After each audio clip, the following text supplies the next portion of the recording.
평안하십니까? 8월 15일 어썸 큐티 시작하겠습니다. 오늘 또 특별히 8월 15일 광복절을 맞이했습니다. 대한민국에서는 뜻깊은 날입니다. 하나님께서 우리 대한민국의 앞날을 축복으로 또 인도해 주실 줄로 믿습니다. 그 믿음으로 소망하는 마음으로 기도하는 마음으로 오늘 큐티 방송 시작하도록 하겠습니다.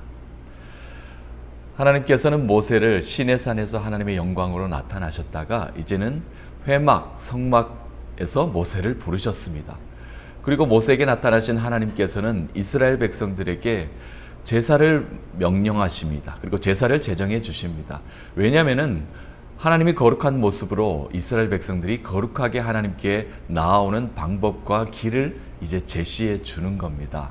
이제 이스라엘 백성들은 하나님께 제사함으로 예배함으로 회막 안에서 자신들의 모든 것들을 하나님께 나아가는 거룩함으로 이제 나갈 수 있는 길이 열린 겁니다. 그것을 하나님께서 5대 제사로 제사법으로 말씀하여 주고 계십니다. 이제 하나님께 나아옴 거룩함을 지킬 것을 이스라엘 백성들에게 명령하고 있습니다. 5가지 제사 규범을 주셨는데요. 첫 번째는 무엇입니까? burnt offering입니다. 번제였습니다. 두 번째는 grain offering, 소제였습니다. 어제는 peace offering, 화목제였습니다. 그리고 오늘 말씀을 주신 것은 네 번째로 우리에게 주신 말씀은 속죄제입니다. sin offering, 그 죄와 관련이 있습니다.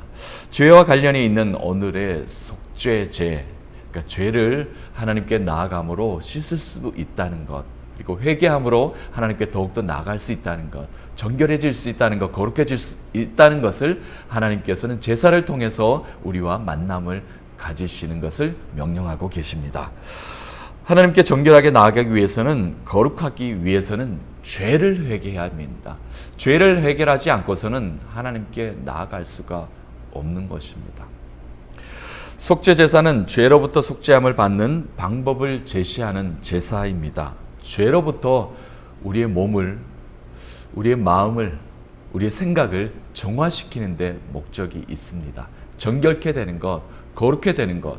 그런데 어떻게 죄로부터 정결케 되는 것을 오늘 이야기하고 있습니다. 그것이 바로 속죄제입니다. 죄를 씻기 위해서는 이제 필요한 것이 있는데요. 그것이 바로 동물의 피였습니다. 피. 동물에게 죄를 전가시켜 그 피를 뿌림으로 속죄함을 받는 그런 제사입니다. 오늘 레위기서 4장에 보니까요, 이 속죄제를 드리는 4계층이 있습니다. 이 계층, 이 레위기서 4장에 소개하고 있는데요. 첫 번째, 기름 부음 받은 제사장을 소개하고 있습니다. 두 번째로 이스라엘의 온 회중들, 세 번째 족장들, 네 번째 평민들입니다. 이 속죄제를 드리는 이 4계층을 중심으로 하나님께 속죄제를 드리는 방법, 절차를 우리에게 말씀하고 계십니다. 3절, 13절, 22절, 27절에 이렇게 구체적으로 나열해서 우리에게 보여주고 있습니다. 오늘 4장 전반절의 말씀은 제사장과 이스라엘 온 회중들의 사례를 우리에게 보여주고 있는데 이 2가지 사례만 우리가 집중적으로 오늘 보도록 하겠습니다. 2절 한번 제가 먼저 읽어보겠습니다. 이스라엘 자손에게 말하여 이르라. 누구든지 여호와의 계명 중 하나라도 그릇 범하였으되, 여기서 그릇 범하였다라고 이렇게 이야기하고 있습니다. 의도하지 않은 실수, 그러니까 실수로 무심코 지은 죄를 이야기하고 있습니다. 그릇 범하였다라는 겁니다. 생각하지도 못했는데 죄를 범했다라는 겁니다. 우리가 이 땅을 살아가면서 사람과 사람과의 관계, 그리고 상황 속에서도 우리가 생각하지 못하는 그런 범죄한 일들이 얼마나 많은지 모릅니다. 그런 죄를 이야기합니다. 그런데 그 죄를 그냥 가지고 사는 것이 아니라 죄는 완전히 씻어내야 되는 겁니다. 그래야만 하나님의 거룩함에 우리가 살아갈 수가 있게 되는 것이죠. 회개해야 되는 겁니다. 죄를 씻어내야 되는 겁니다. 실수할 수 있습니다. 또한 실망스러운 결과에 우리가 이 땅을 살아가다 보면 도달할 수 있습니다. 그래서 하나님께서 죄에 대해 용서의 문을 열어놓고 계신 것이죠. 우리가 죄를 용서하지 못하고 죄를 씻어내지 못하면 하나님을 만날 수 없습니다. 하나님을 가까이 할 수 없습니다. 그러나 하나님께서는 문을 열어두신 겁니다. 어떻게 하면요? 회를 씻어내면, 속죄하면, 회개하면 하나님께 가까이 갈 수 있다. 하나님 앞으로 나아올 수 있다라고 하나님은 명령하고 말씀하고 계십니다. 첫 번째로 제사장의 사례를 보도록 하겠습니다. 제사장을 위한 속죄제가 있습니다. 3절부터 12절까지 말씀인데요. 이 말씀은 제가 읽어보도록 하겠습니다. 만일 기름 부음을 받은 제사장이 범죄하여 백성의 허물이 되었으면 그가 범한 죄로 말미암아 흠없는 수송아지를 속죄제물로 삼아 여호와께 드릴지니 그 수송아지를 회막문 여호와 앞으로 끌어다가 그 수송아지의 머리에 안수하고 그것을 여호와 앞에서 잡을 것이요 기름 부음을 받은 제사장은 그 수송아지의 피를 가지고 회막에 들어가서 그 제사장이 손가락에 그 피를 찍어 여호와 앞 곧 성소의 휘장 앞에 7번 뿌릴 것이며 제사장은 또 그 피를 여호와 앞 곧 회막 안 향단 뿔들에 바르고 그 속가지의 피 전부를 회막 문 앞 번제단 밑에 쏟을 것이며 또 그 속죄 제물이 된 수송아지의 모든 기름을 떼어낼지니 곧 내장에 덮인 기름과 내장에 붙은 모든 기름과 두 콩팥과 그 위에 기름 곧 허리 쪽에 있는 것과 간에 덮인 거풀을 콩팥과 함께 떼어내되 화목제 제물의 소에게 떼어냄 같이 할 것이요 제사장은 그것을 번제단 위에 불사를 것이며 그 수송아지의 가죽과 그 모든 고기와 그것의 머리와 정광이와 내장과 똥 곧 그 송아지의 전체를 진영 바깥 재버리는 곳에 정결한 곳으로 가져다가 불로 나무 위에서 사르되 곧 재버리는 곳에서 불사를 지니라. 아멘. 제사장을 위한 속죄제입니다. 방법은 이렇습니다. 3절에 보니까 대속제물은 흠없는 수송아지입니다. 흠없는 수송아지. 대제사장이 범한 죄는 더 중히 여겼던 것 같습니다. 더 엄합니다.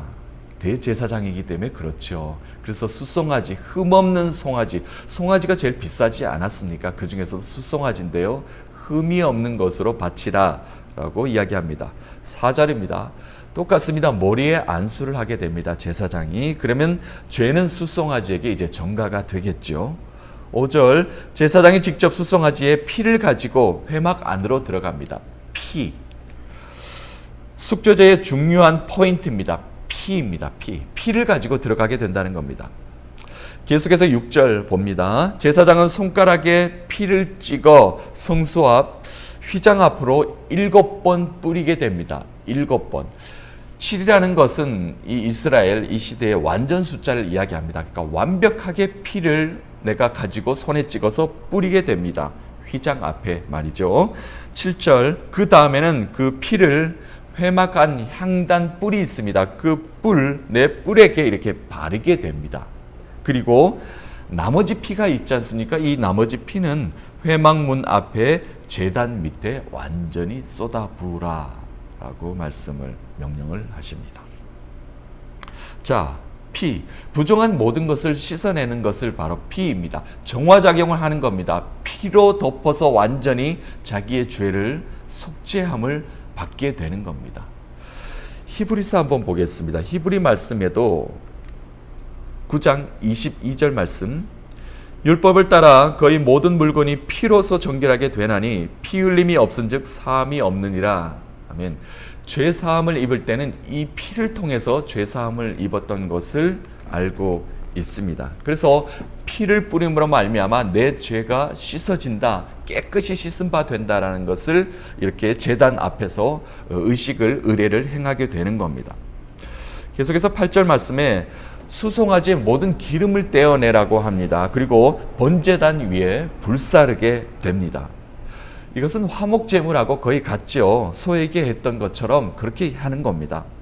복부 기름덩어리 그리고 두 콩팥, 중심에 있는 콩팥을 떼어냅니다. 그리고 간 주위의 커플이라고 얘기합니다.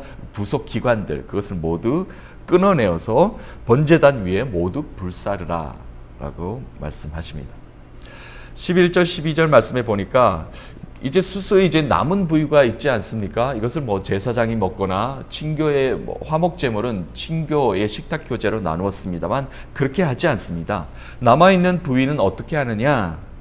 진영 바깥 재버리는 곳에 재를 갖다가 버리는 곳이 있습니다. 그곳에 정결한 곳으로 가져가서 그리고 모두 불태워 버려라. 모두 불태워 버려야 했습니다.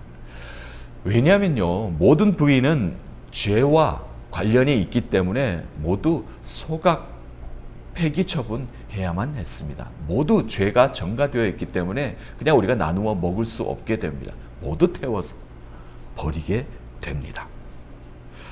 자, 이것이 바로 제사장을 위한 속죄제입니다. 제사장은 본인이 직접 죄를 지었기 때문에 본인의 죄를 씻어야 되기 때문에 본인이 모든 행동을 하게 됩니다. 회막 안으로 들어가서 피를 통해서 말이죠. 자, 두 번째로 13절에서 21절까지 말씀은 이스라엘 온 회중을 위한 속죄제를 이야기합니다. 이스라엘의 온 회중들이 죄를 지었을 때 이 죄를 어떻게 씻어내는가, 어떻게 회개의 방법이 있는가를 보여주고 있습니다.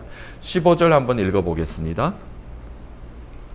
회중의 장로들이 여호와 앞에서 그 수송아지의 머리에 안수하고 그것을 여호와 앞에서 잡을 것이요.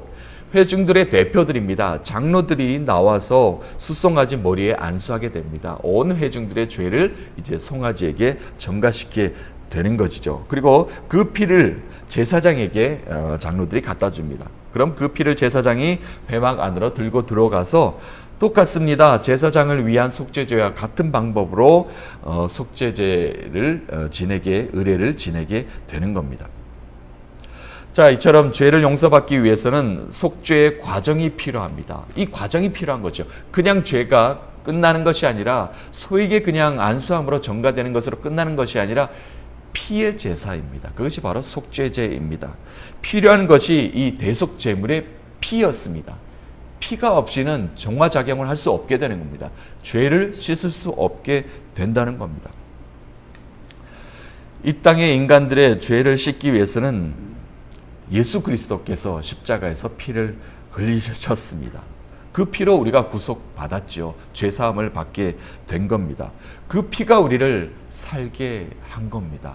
그 피가 아니었으면, 예수 그리스도께서 십자가에서 흘리신 피가 아니었다면 우리는 정화될 수 없었습니다. 그냥 죄인으로 살게 되는 것이죠. 그 죄를 어떻게 씻어내고 하나님께 갈 수가 없었습니다. 하나님과의 막혔던 담을 허물 수가 없었던 거죠. 그런데 어떤 사건이 일어났습니까? 예수 그리스도께서 십자가에 죽으셨습니다. 그리고 대속 제물이 되셨어요. 그리고 피를 흘리셨습니다. 그러므로 우리가 예수 그리스도를 통해서, 그 피를 통해서 하나님께 거룩히 나아갈 수 있게 된 겁니다. 현 시대의 속죄는 무엇입니까? 우리가 예수 그리스도를 믿는 믿음으로 예수 그리스도의 죄를 아뢰고 회개하면 됩니다. 더 이상 우리가 소를 잡을 필요도 없습니다. 동물의 피를 통해서 우리가 하나님께 나아갈 필요가 없게 되는 것이죠. 왜 그렇습니까? 예수님이 우리를 대신해서 피를 흘리셨기 때문입니다. 그 믿음으로, 기도하는 마음으로, 죄를 아뢰는 마음으로, 사죄하는 마음으로, 속죄하는 마음으로 하나님께 회개할 때, 예수 그리스도의 이름으로 기도하며 회개하며 나아갈 때 하나님은 우리를 만나 주신다는 겁니다. 우리의 죄를 씻어 주신다는 겁니다. 거룩하고 정결한 마음으로, 모습으로 이 땅을 그리스도인으로 살아가게 되는 것입니다. 오늘 레위기서 4장 이 전반절에 보았습니다. 기름 부음 받은 제사장 그리고 이스라엘의 온 회중들이 속죄제를 드리는 모습을 통해서 우리가 하나님께 나아가는 방법, 어떤 방법이 있는가, 죄를 씻는 방법이 어떤 방법이 있는가를 우리가 볼 수 있었습니다. 이 시대를 살고 있는 저와 여러분은 이제 예수 그리스도의 보혈의 피를 의지해야 됩니다. 그 보혈의 피로 말미암아 우리가 죄 씻은 바 될 수 있습니다. 예수 그리스도께서 십자가에서 피를 흘리심으로 말미암아 그 십자가의 피를 우리가 의지함으로 말미암아 우리가 죄 씻은 바 될 수 있습니다. 우리는 이 땅을 살아가면서 모르게 지은 죄가 얼마나 많은지 모릅니다. 그러면 그 죄를 그냥 우리의 삶 속에 그냥 두고 살아갈 수 없습니다. 기도해야 됩니다. 하나님께 무릎 꿇어 예수 그리스도의 보혈을 의지해서 기도함으로 우리가 죄 씻은 바 되는 삶을 살아야 되는 겁니다. 그것이 바로 이 땅을 사는 우리가 속죄 제사를 드리는 겁니다. 하나님은 오늘도 우리와 함께 하십니다. 우리가 아무리 큰 죄를 진다 할지라도 우리는 죄 씻은 바 될 수 있습니다. 예수 그리스도의 보혈의 피가 우리에게 있기 때문에 그렇습니다. 그 십자가의 보혈의 피를 능력을 우리가 힘입어 오늘도 살아갈 수 있습니다. 그 하나님은 오늘도 우리와 함께 하십니다. 오늘 우리 대한민국과 함께 합니다. 광복절을 맞이하는 우리 민족이 앞으로 어떻게 나아가야 될지, 우리가 이제까지 지은 모든 죄를 어떻게 회개해야 될 것인지 하나님은 오늘도 우리에게 제시해 주실 것입니다. 오늘도 우리가 정결한 마음으로 거룩하게 되기 위해서 하나님 앞으로 나아갑니다. 보혈을 의지하여 오늘도 나아갑니다. 하나님 오늘도 우리를 도와주시옵소서. 하나님께 예배하며 제사하며 하나님께 나아갑니다. 살아계신 하나님은 오늘도 우리와 함께 하십니다. 우리에게 승리함을 주실 것입니다. 그 하나님을 믿고 나아갈 때 하나님의 기쁨과 감사가 우리의 삶에 차고 넘칠 수 있을 것입니다. 여러분에게 축복합니다. 여러분에게 모든 하나님의 은혜와 축복과 평강이 가득한 한 날 될 줄로 믿습니다.